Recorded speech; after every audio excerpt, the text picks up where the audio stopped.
જય શ્રી કૃષ્ણ.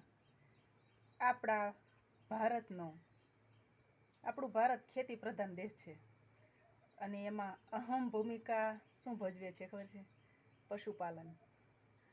પશુપાલન કરવાથી કેટલાય એવા ઘર છે જે પાટે ચડી ગયા છે. પશુપાલન એક સક્સેસફુલ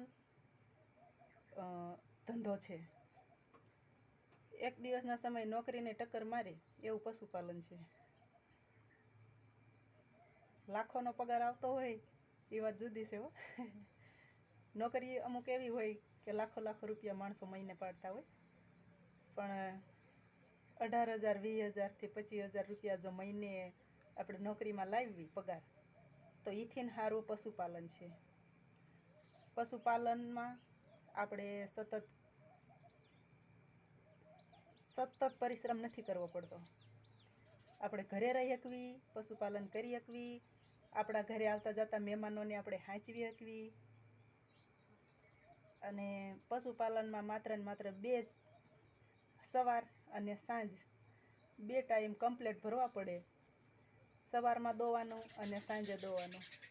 બાકી નીણ પૂળો પાણી એ તો ગમે એ માણસ કરી શકે.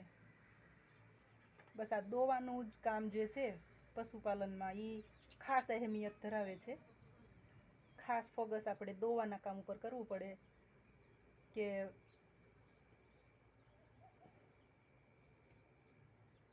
અત્યારે ચોમાસું છે એટલે ચોમાસામાં દોઈ અને તરત ગાયનું જે આવું હોય એ ધોવું પડે, નહીંતર માખનો ઉપદ્રવ બહુ હોય, જેથી કરીને ગાયના આંચળ ઉપર જો દૂધ ચોંટ્યું હોય અને દૂધ ઉપર માખી બેસે તો ઇન્ફેક્શનનું પ્રમાણ પણ અત્યારે ચોમાસામાં વધે છે.